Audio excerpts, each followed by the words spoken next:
ছাত্ৰ-ছাত্ৰী সকলোকে স্বাগতম জনাই আজি মোৰ পাঠদান আৰম্ভ কৰিবলৈ লৈছোঁ। আজি তোমালোকৰ যিটো পাঠ মই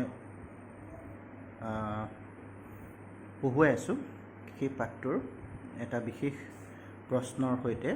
আজিৰ পাঠদানৰ বিষয়বস্তুটো মই সামৰিছোঁ। প্ৰশ্নটো হ'ল অবিচ্ছিন্ন ৰাশি কাক বোলে? অবিচ্ছিন্ন ৰাশিৰ বিভিন্ন স্তৰসমূহ বৰ্ণনা কৰা। এইটো তোমালোকৰ কিতাপত দিয়া এটা কুৱেশ্যন যে অবিচ্ছিন্ন ৰাশি কাক বোলে ইতিমধ্যে আমি আলোচনা কৰিছোঁ আগৰ পাঠসমূহত।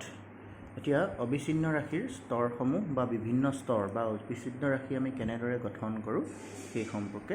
আলোচনা কৰিম। এতিয়া তথাপিতো অবিচ্ছিন্ন ৰাশি কাক বোলে তাৰ সংজ্ঞাটো প্ৰথমতে দি ল'ব গৈছোঁ। যি ৰাশিৰ গোটবোৰ কিছুমান শ্ৰেণী বা থোপ বা দলত শৃংখলাবদ্ধভাৱে সজোৱা হয় তাকে অবিচ্ছিন্ন ৰাশি বোলে। মানে কোনো এটা ৰাশিত যিবিলাক গোট আমি গঠন কৰোঁ বা ৰাশিৰ গোটবোৰ যেতিয়া আমি কিছুমান শ্ৰেণী অন্য এটা নাম কি বুলি কোৱা হয়? থোপ বা ইয়াক আমি দল বুলি কোৱা হয়। বিভিন্ন শ্ৰেণী কাক বোলে আমি পাই আহিছোঁ। শ্ৰেণীৰ মাধ্যমেদি আমি প্ৰকাশ কৰিব পাৰোঁ গোট এটা ৰাশিবোৰৰ গোটবোৰ। এতিয়া শৃংখলাবদ্ধভাৱে সজোৱা হয় মানে মোটামুটি কথাটো হ'ল কি, ইয়াত শ্ৰেণীৰ সহায়ত যেতিয়া আমি কোনো এটা ৰাশি উপস্থাপন কৰিম তাকে আমি কি বুলি কওঁ? অবিচ্ছিন্ন ৰাশি। অবিচ্ছিন্ন বুলি ক'লে যাৰ বিচ্ছিন্নতা নাই, ইটোৰ লগত সিটো কি হৈ আছে? অবিচ্ছিন্ন হৈ আছে, অৰ্থাৎ জোৰা লাগি আছে। এতিয়া অবিচ্ছিন্ন ৰাশি গঠনৰ বিভিন্ন স্তৰ সম্পৰ্কে আমি আলোচনা কৰিবলৈ গৈছোঁ। প্ৰথম হ'ল শ্ৰেণীৰ সংখ্যা নিৰ্ণয়। কিমানটা শ্ৰেণী হ'ব তাৰ সংখ্যাটো আমি প্ৰথমতে নিৰ্ণয় কৰিব লাগিব। এতিয়া চোৱা, ইয়াত কিছুমান কথা লিখা হৈছে। শ্ৰেণীৰ সংখ্যা নিৰ্ণয়ৰ ক্ষেত্ৰত গুৰুত্বপূৰ্ণ বিষয়টো হ'ল শ্ৰেণী সংখ্যা অত্যাধিক হ'ব নালাগে আৰু নিচেই কম হ'ব নালাগে। এতিয়া আমি যিবিলাক শ্ৰেণী গঠন কৰিম ৰাশিটোৰ, এতিয়া সেই ৰাশিটোৰ শ্ৰেণীসমূহৰ যিটো সংখ্যা বা পৰিমাণ, সেই পৰিমাণ অত্যাধিকো হ'ব নালাগে, একেবাৰে কমো হ'ব নালাগে। অৰ্থাৎ প্ৰতিনিধিত্বমূলক হ'বলৈ হ'লে আমি বেছি পৰিমাণৰ শ্ৰেণী সংখ্যাও লোৱা অনুচিত বা কম পৰিমাণৰ, একেবাৰে কম পৰিমাণৰ শ্ৰেণী সংখ্যাও লোৱা অনুচিত। ইয়াত কিছুমান কথা আছে যে সাধাৰণতে শ্ৰেণী সংখ্যাৰ পৰা শ্ৰেণী সংখ্যা 5ৰ পৰা 15টাৰ ভিতৰত হোৱা উচিত। এটা ভাল অবিচ্ছিন্ন ৰাশিৰ শ্ৰেণী সংখ্যা কিমান হ'ব লাগে বুলি কৈছে? 5টাৰ পৰা 15টাৰ ভিতৰত হ'ব লাগে বুলি কৈছে। এইটো এটা আদৰ্শ বুলি কোৱা হৈছে, আদৰ্শ শ্ৰেণী সংখ্যা। উদাহৰণস্বৰূপে যদি তথ্যৰ পৰিসৰ 100 হয় আৰু শ্ৰেণী অন্তৰাল 10 হয় তেন্তে শ্ৰেণী সংখ্যা কিমান হ'ব? 100/10, 10টা হ'ব। এতিয়া কথা হ'ল কি, যদি আমি ৰাশিটোৰ যিটো পৰিসৰ, তথ্যৰ পৰিসৰ বুলি ক'লে আমি কি বুজোঁ? যে কিমান ব্যাপ্ত হৈ আছে ৰাশি এটা। গতিকে এই পৰিসৰৰ মান যদি 100 হয় তেতিয়াহ'লে আমি কি কৰিব লাগিব? 10টা শ্ৰেণী অন্তৰাল ল'লে শ্ৰেণী সংখ্যাৰ পৰিমাণ কিমান হ'ব? 10 হ'ব। মানে শ্ৰেণী অন্তৰাল 10কে যদি লওঁ, 0 to 10, 10 to 20, তেতিয়াহ'লে শ্ৰেণীৰ সংখ্যা কিমান হ'ব? 10টা হ'ব। অৰ্থাৎ শ্ৰেণীৰ সংখ্যা 100 হ'লে, পৰিসৰৰ পৰিমাণ 100 হ'লে আমি কি কৰিছোঁ? 10টা শ্ৰেণী লৈছোঁ। তাৰপৰা পৰিসৰ নিৰ্ণয়। এতিয়া পৰিসৰৰ কথা আমি পাই আহিছোঁ, 100 কথা এইটো পাই আহিছোঁ ইয়াত। এতিয়া পৰিসৰনো কি বস্তু আমি চাওঁ। কোনো এটা ৰাশিৰ উচ্চতম সংখ্যা আৰু নিম্নতম সংখ্যাৰ মাজৰ পাৰ্থক্যই হৈছে পৰিসৰ। এতিয়া ৰাশিটোত কি হৈছে, আমি কোনো এটা তথ্য ৰাশি যদি পাওঁ, এই তথ্য ৰাশিটোৰ এটা নিম্নতম ৰাশি থাকিব আৰু এটা উচ্চতম ৰাশি থাকিব। গতিকে সেই নিম্নতম আৰু উচ্চতম, অৰ্থাৎ উচ্চতমৰ পৰা নিম্নতমটো আমি মাইনাছ কৰি দিলে যিটো মান পাম তাকে আমি কি বুলি কোৱা হয়? ৰেঞ্জ বা পৰিসৰ বুলি কোৱা হয়। মনত ৰাখিবা, কোনো এটা ৰাশিৰ আমি উচ্চতম মান আৰু নিম্নতম মানৰ যিটো পাৰ্থক্য, সংখ্যা, নিম্নতম মান বুলি কোৱা মানে ইয়াত সংখ্যা বুলি কৈছে, উচ্চতম সংখ্যা আৰু নিম্নতম সংখ্যাৰ যিটো পাৰ্থক্য সেই পাৰ্থক্যকে আমি কি বুলি কওঁ পৰিসৰ বা ৰেঞ্জ বুলি কোৱা হয় এতিয়া দুটা কথা আমি অলৰেডি গম পালোঁ শ্ৰেণীৰ সংখ্যা নিৰ্ণয়টো কিহৰ ওপৰত নিৰ্ভৰ বুলি কৈছে পৰিসৰৰ ওপৰত নিৰ্ভৰ বুলি কৈছে আৰু শ্ৰেণীটোৰ সংখ্যাটো 5ৰ পৰা 15টাৰ ভিতৰত থাকিলে ভাল হয় বুলি আমি পালোঁ তাৰপিছতে সেইটো পৰিসৰে কেনেকৈ নিৰ্ণয় কৰিব শ্ৰেণী অন্তৰালেৰে পৰিসৰক আমি যদি ডিভাইড কৰি দিওঁ তেতিয়া উপযুক্ত পৰিমাণৰ আমাৰ শ্ৰেণী কিমান লাগিব সেইটো কথা আমি গম পাম তাৰপিছতে পৰিসৰ নিৰ্ণয় আমি কেনেকৈ কৰিম গম পাইছোঁ যে আমি ন্যূনতম যিটো মান আছে বা সংখ্যা আছে আৰু উচ্চতম সংখ্যা যিটো আছে সেই ন্যূনতম আৰু উচ্চতম সংখ্যা দুটাৰ মাজৰ পাৰ্থক্যকে আমি কি বুলি কোৱা হৈছে পৰিসৰ বুলি কোৱা হৈছে গতিকে এই দুটা কথা তোমালোকে ইতিমধ্যে বুজি পাইছা নিশ্চয় নেক্সট আমি শ্ৰেণী অন্তৰালৰ আকাৰ অৰ্থাৎ আমি যে অবিচ্ছিন্ন ৰাশিটো উপস্থাপন কৰিবলৈ কি কৰা হয় শ্ৰেণী কিছুমান আমি লওঁ এই শ্ৰেণীবিলাকৰ অন্তৰাল থাকে গতিকে অন্তৰাল কেনেকুৱা হ'ব লাগিব আকাৰটো কেনেকুৱা হ'ব লাগিব এইটো চোৱা শ্ৰেণী অন্তৰাল বুলিলে শ্ৰেণী এটাৰ উচ্চ সীমা আৰু নিম্ন সীমাৰ মাজৰ পাৰ্থক্য কিমান ডাঙৰ তাকে বুজায় অৰ্থাৎ শ্ৰেণী অন্তৰাল বুলি ক'লে কি হৈছে যে উচ্চ সীমা আৰু নিম্ন সীমাৰ মাজৰ যিটো পাৰ্থক্য এই পাৰ্থক্যৰ কিমান ডাঙৰ অৰ্থাৎ প্ৰত্যেকটো শ্ৰেণীতে তোমালোকে জানা মই আগতেও কৈছোঁ দুটা সীমা থাকে এটা উচ্চ সীমা এটা নিম্ন সীমা সাপোজ 10 to 20 এটা শ্ৰেণী আমি ধৰি ল'লোঁ এতিয়া এই শ্ৰেণীটোৰ উচ্চ সীমা হ'ল 20 নিম্ন সীমা হ'ল 10 গতিকে 10 আৰু 20ৰ যিটো আকাৰ বা অবয়ব সেইটোকে আমি কি বুলি কোৱা হয় শ্ৰেণী অন্তৰাল বুলি কোৱা হয় গতিকে শ্ৰেণী অন্তৰালৰ আকাৰটো আমি কেনেকৈ পাম যে উচ্চতম সীমা আৰু নিম্ন সীমা এই দুটাৰ মাজৰ যিটো পাৰ্থক্য কিমান সেইটোকে আমি কি বুলি কোৱা হয় শ্ৰেণী অন্তৰাল বুলি কোৱা হয় কিন্তু এটা কথা তোমালোকে চাবা যে পৰিসৰ নিৰ্ণয়ৰ আগতে আমি যিটো শ্ৰেণীসীমা এই শ্ৰেণীসীমা নিৰ্ণয় কৰোঁতে এইটো কথা তোমালোকে পাই আহিছা কিন্তু তাত আমি শ্ৰেণী সংখ্যাৰ সম্পৰ্কে বা শ্ৰেণী সংখ্যাটো আমি পাবলৈ হ'লে শ্ৰেণী অন্তৰালেৰে আমি কি হৈছে পৰিসৰক ডিভাইড কৰিছিলোঁ কিন্তু ইয়াত আমি কি কৰিছোঁ যে শ্ৰেণীৰ অন্তৰালটো আমি কেনেকৈ পাম যে আমি যিবিলাক শ্ৰেণী গঠন কৰিম সেই শ্ৰেণীসমূহৰ যিটো পাৰ্থক্য কিমান ডাঙৰ সেইটোকে কি বুলি কোৱা হয় শ্ৰেণী অন্তৰাল বুলি কোৱা হয় এতিয়া আমি এটা এক্সাম্পল ইয়াত লোৱা হৈছে তোমালোকে চাই লোৱা ধৰা হওক n শ্ৰেণীৰ সংখ্যা শ্ৰেণী মানে বুজি পাইছে কিমানটা শ্ৰেণী আছে যেনেকৈ 0 to 10 10 to 20 এইবিলাক n হিচাপে আমি লৈছোঁ আৰু h আটাইবোৰ শ্ৰেণীৰ বিস্তৃতি শ্ৰেণীবিলাকৰ বিস্তৃতি মানে অন্তৰাল বুজি পাইছে তোমালোকে n টো শ্ৰেণী সংখ্যা 10টা 20টা 15টা যিমানেই নহওক আনহাতেদি h-টোৱে কি বুজাইছে আটাইবোৰ শ্ৰেণীৰ বিস্তৃতি শ্ৰেণী অন্তৰালটো কিমান বিস্তৃতি হৈ আছে সেইবিলাকক আমি কি বুলি কোৱা হৈছে h-ৰে বুজোৱা হৈছে আৰু ৰেঞ্জ অৰ্থাৎ যিটো পৰিসৰ সেই পৰিসৰটো আমি কেনেকৈ উলিয়াম শ্ৰেণী পূৰণ h বিস্তৃতি এতিয়া আমি এই ফৰ্মুলাটোত আমি কি পালোঁ যে r = n × h ইয়াত r ৰ অৰ্থ হ'ল পৰিসৰ অৰ্থাৎ পৰিসৰটো আমি কেনেকৈ পাম n মানে শ্ৰেণী সংখ্যা আৰু h মানে শ্ৰেণী অন্তৰাল বা শ্ৰেণীৰ যিটো বিস্তৃতি সেই দুইটা যদি আমি পূৰণ কৰি দিওঁ তেতিয়াহ'লে আমি পৰিসৰটো পাম অৰ্থাৎ আকৌ কৈছোঁ মই n-টোৱে কেইটা শ্ৰেণী আছে সেই শ্ৰেণীৰ মানক বুজাইছে h-এ শ্ৰেণী অন্তৰালটোৰ যিটো বিস্তৃতি সেই বিস্তৃতিটোক বুজাইছে এতিয়া আমি পৰিসৰটো লাভ কৰিবলৈ হ'লে শ্ৰেণী সংখ্যাৰ সহায়ত আমি পৰিসৰৰ মানটো আমি পূৰণ কৰিব লাগিব n × h এতিয়া h মানে তোমালোকে কি বুজিছা h-ৰ অৰ্থ হ'ল যে কোনো এটা শ্ৰেণীৰ উচ্চতম আৰু নিম্নতম মানৰ পাৰ্থক্য উচ্চতম মান এতিয়া ধৰা 10 to 20 20 to 30 আমি প্ৰথম শ্ৰেণী অন্তৰালটো ল'লোঁ 10ৰ পৰা 20 গতিকে এই 20টো হ'ল ইয়াত উচ্চতম মান আৰু 10টো হ'ল নিম্নতম মান এতিয়া উচ্চতম আৰু নিম্নতম মানৰ যিটো পাৰ্থক্য সেইটোকে আমি কি বুলি কওঁ h বুলি ক'ম বুজি পাইছা গতিকে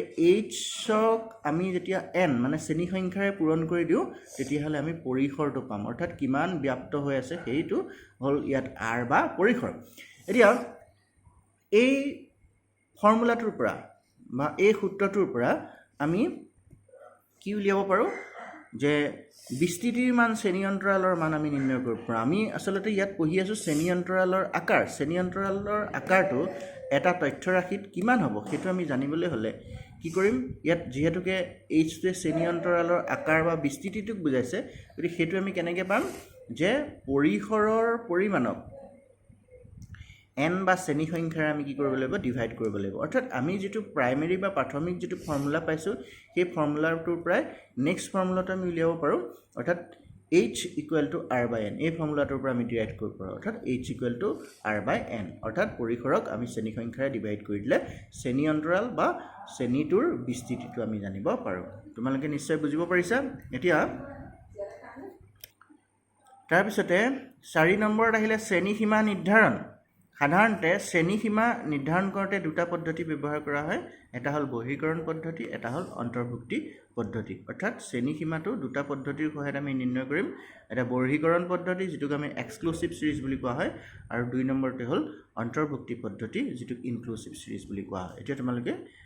এক্সক্লুচিভ আৰু ইনক্লুচিভ ছিৰিজৰ সম্পৰ্কে চাই লোৱা। এতিয়া চোৱা বৰ্গীকৰণ পদ্ধতি, এক্সক্লুচিভ মেথড।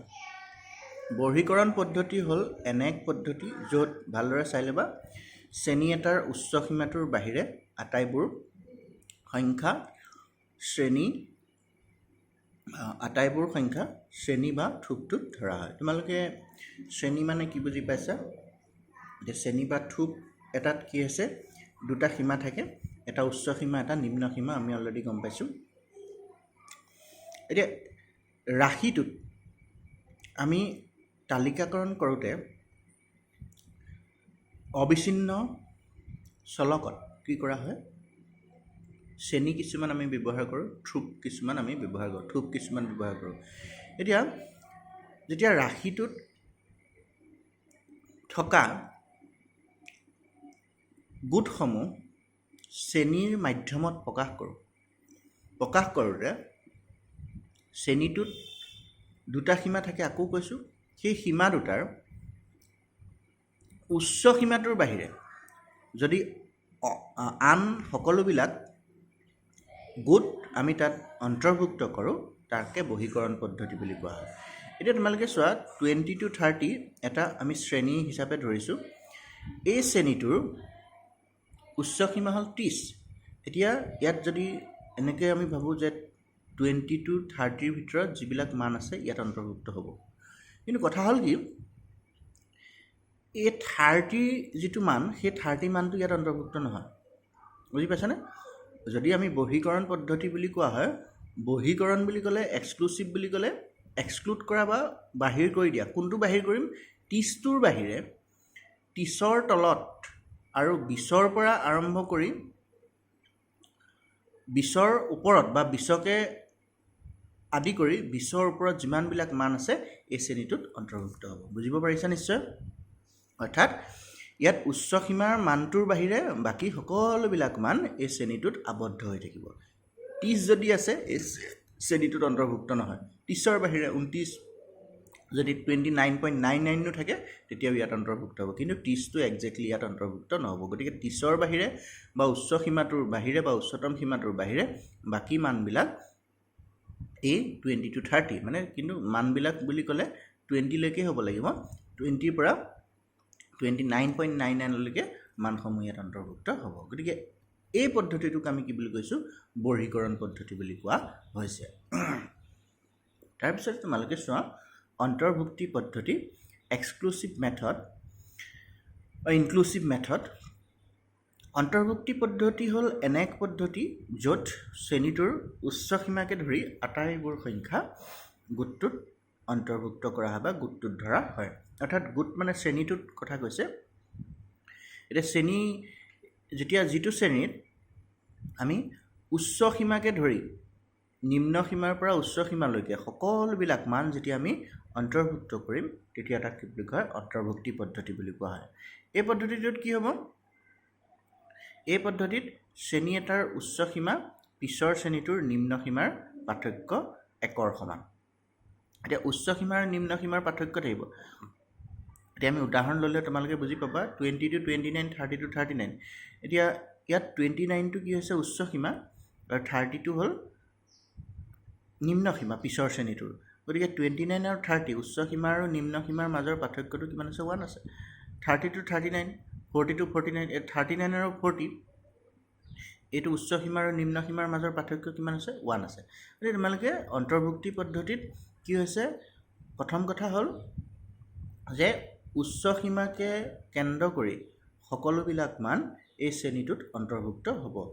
অৰ্থাৎ ইয়াত 29 টো উচ্চ সীমা 29 ৰ যেটো ভ্যালু ইয়াত অন্তৰ্ভুক্ত হ'ব কিন্তু আমি বৰ্হিকৰণ পদ্ধতিত আমি কি হৈছিল উচ্চ সীমাটো আমি লোৱা নাছিলো কিন্তু অন্তৰ্ভুক্তি পদ্ধতিত আমি কি কৰিছো উচ্চ সীমাটো লৈছো গতিকে আৰু এটা কথা যে প্ৰথম শ্ৰেণীটোৰ যেটো শ্ৰেণী অন্তৰালৰ উচ্চ সীমা দ্বিতীয় শ্ৰেণীটোৰ শ্ৰেণী অন্তৰালৰ নিম্ন সীমাৰ মাজৰ পাৰ্থক্য এটা থাকে সেইটো হ'ল 1 এতিয়া এই যেটো বৰ্হিকৰণ পদ্ধতি আৰু অন্তৰ্ভুক্তি পদ্ধতি এই দুটা তোমালোকৰ কিতাপত থকা মই দুখন তালিকাৰ সহায়ত বুজাই দিছো এতিয়া আমি এখন তালিকা লৈছো ইয়াত কি দিয়া আছে 50 জন ছাত্ৰ ছাত্ৰীৰ নম্বৰ দিয়া আছে এইবিলাক নম্বৰ দিয়া আছে এইখিনি তথ্য এই তথ্যখিনিৰ পৰা আমি এখন কি কৰিব লাগে বৰ্হিকৰণ পদ্ধতি অনুযায়ী তালিকা বনাব লাগে এতিয়া আমাৰ প্ৰথম কথাটো হ'ল যে তালিকাখনত আটাইতকৈ সৰ্বনিম্ন মানটো আমি উলিয়াব লাগিব সৰু আটাইতকৈ মানটো উলিয়াব লাগিব তাৰ পিছতে সৰ্বোচ্চ মানটো উলিয়াব লাগিব গতিকে আমি সৰ্বনিম্ন মানটো আমি ইয়াৰ পৰা উলিয়াবলৈ হলে চাইছো ইয়াত আটাইতকৈ সৰু মান এটা আছে 26 এটো আছে 15 most probably 15 টো আটাইতকৈ সৰু নেকি আৰু মান ইয়াত পৰিলক্ষিত হোৱা নাই গতিকে আমি শ্ৰেণী অন্তৰালটো গঠন কৰোতে 15 ৰ পৰা এক্স্যাক্টলি নকৰো অৰ্থাৎ 15 টো সৰু বুলি আমি কি হৈছে 15 ৰ পৰা যে আমি কি কৰিম শ্ৰেণীটো আমি গঠন কৰিম তেনেকুৱা কোনো কথা নাই গতিকে আমি 10 ৰ পৰা বা 10 ৰ পৰা আমি যদি লওঁ তেতিয়া আমাৰ ভাল হ'ব কাৰণ 15 তাৰ পিছতে আমাৰ দেখিছো 18 আছে 20 আছে গতিকে আমি শ্ৰেণী অন্তৰাল বিলাক এনে শ্ৰেণী বিলাক আমি এনেদৰে বা শ্ৰেণী বিভাজনটো আমি এনেদৰে সজাম 10 to 20 20 to 30 30 to 40 40 to 50 50 to 60 60 to 70 70 to 80 80 to 90 এতিয়া আমি 90 লৈকে কি ললো যে ইয়াত সৰ্বোচ্চ মানটো আমি যদি চাওঁ তেতিয়া হলে most probably 82 আছে গতিকে 82 বুলি আমি লাষ্টৰ সীমাটো নলওঁ 90 মানে 82 to 90 ৰ অন্তৰ্ভুক্ত কাৰণ আমি 90 লৈকে শ্ৰেণীটো লৈছো এতিয়া নেক্সট আমি কি কৰিছো দাগ চিহ্ন দিছো এটো দাগ হৈ আছে চলে দাগ চিহ্ন আৰু এটো হল বাৰংবাৰতা দাগ চিহ্নৰ ওপৰত বাৰংবাৰতাৰ ভ্যালুটো নিৰ্ধাৰণ হ'ব এতিয়া চোৱা 10 ৰ পৰা 20 ৰ ভিতৰত কেইটা মান আছে আমি যদি চাওঁ ইয়াত 10 ৰ পৰা 20 ৰ ভিতৰত মান নাই ইয়াতো 10 ৰ পৰা 20 ৰ ভিতৰত মান নাই ইয়াতো আমি কি আছে 10 ৰ পৰা 20 ৰ ভিতৰত মান নস্পৰিলি নাই এটোত আছে নেকি 10 ৰ পৰা 20 ৰ ভিতৰত 15 টো আছে আমি 15 টো পালো এটা তাৰ পিছতে 18 দুটা গতিকে আমি ইয়াত দুডাল দাগ চিহ্ন দিছো আৰু দুডাল দাগ চিহ্নৰ কাৰণে ইয়াত যেটো বাৰংবাৰতাৰ মান সেই বাৰংবাৰতাৰ মান 2 হৈছে ঠিক হৈছে ঠিক আছে 20 to 30 ৰ ভিতৰত কিমান আছে এতিয়া 20 টো ইয়াত আছে তোমালোকে চোৱা 20 টো আছে কিন্তু 20 টো আমি ইয়াত অন্তৰ্ভুক্ত কৰা নাই অৰ্থাৎ যেটো উচ্চ সীমা সেই উচ্চ সীমাটোক আমি উচ্চ সীমাটোত আমি এটো অন্তৰ্ভুক্ত কৰা নাই বুজি পাইছা তোমালোকে অৰ্থাৎ 20 টো নেক্সট কাউন্টত আহিব নেক্সট ঘৰত আহিব অৰ্থাৎ 20 পৰা 30 ৰ ভিতৰত কিমান নম্বৰ আছে নেক্সটত মই আকৌ এটা তোমালোকক দেখাই দিছো 20 to 30 ইয়াত নম্বৰ আছে নেকি চাই লোৱা প্ৰথমলৈকে ইয়াতো নাই 20 to 30 33 আছে নহব তাৰ পিছতে ইয়াত যদি আমি লক্ষ্য কৰো 20 to 38 এটা নম্বৰ আছে 26 এটা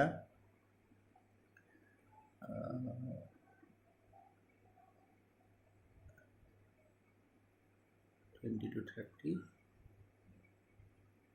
এটো দুটা হল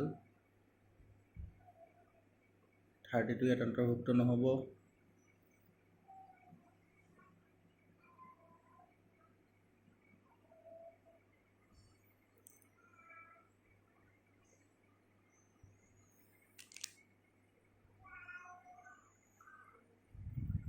হয়তো দুটা আছে তালিকাখনত আমি তিনিটা পাই থোৱা দেখিছোঁ গতিকে আকৌ এবাৰ চাই দিওঁ গতিকে এইবিলাক তোমালোকে চাওঁতে অলপ কেয়াৰফুলি চাবা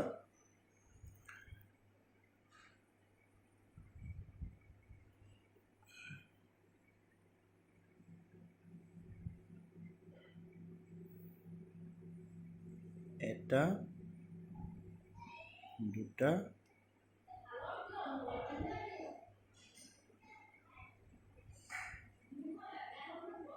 এটা দুটা মানে আমি পাইছোঁ কিন্তু তালিকাখনত আমি কি দেখিছোঁ তিনিটা দেখাই থৈছে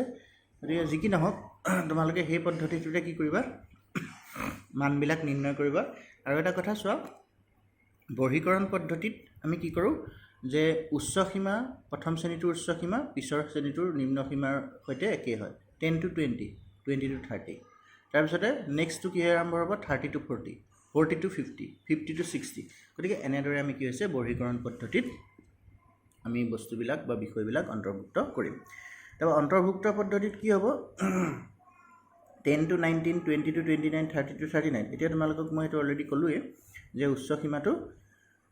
যেটো মান হেতু ইয়াত অন্তৰ্ভুক্ত হ'ব আমি একেখন তালিকাৰ মানসমূহ ইয়াত কি কৰিছো উপস্থাপন কৰিছো গতিকে 10 to 19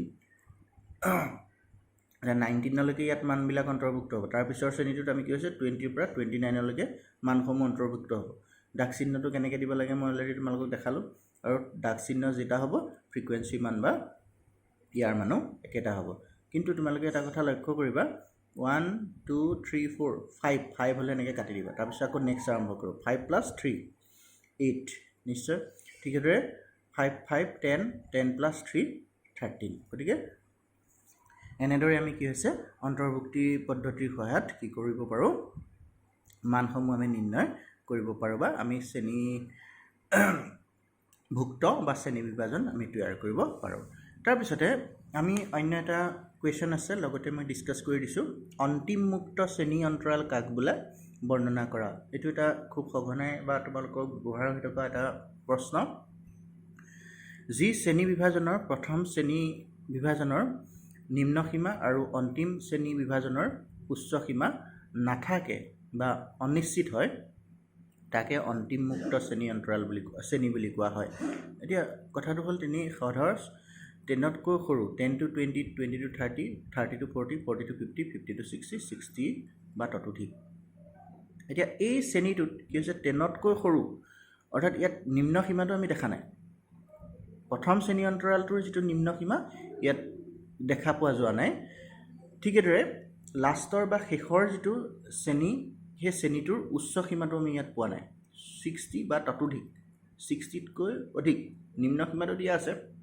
কিন্তু তাতকৈ অধিক মানটো আমি ইয়াত পোৱা নাই গতিকে এনেদৰে যেতিয়া শ্ৰেণী আমি পাম তেনেবিলাক শ্ৰেণীক আমি কি বুলি কোৱা হয় অন্তিম মুক্ত শ্ৰেণী বুলি কোৱা হয় এতিয়া 10 তকৈ সৰু বাৰংবাৰটা মানবিলাক 5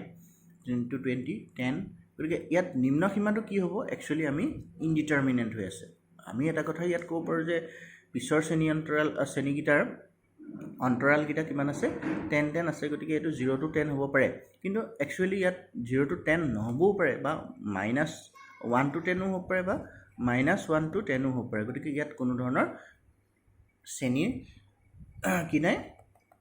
নিম্ন সীমাটো নাই ঠিক এদৰে ইয়াত আমি উচ্চ সীমা অনুপস্থিত থকা দেখিবলৈ পাইছোঁ গতিকে এনে ধৰণে যেতিয়া আমি শ্ৰেণীবিলাক পাম তেনেবিলাক শ্ৰেণীক আমি কি বুলি কয় অন্তিম মুক্ত শ্ৰেণী বুলি কোৱা হয় তোমালোকে নিশ্চয় বুজি পাইছা যদি কিবা সমস্যা আছে তেতিয়া হলে তোমালোকে মোক সুধিব পাৰা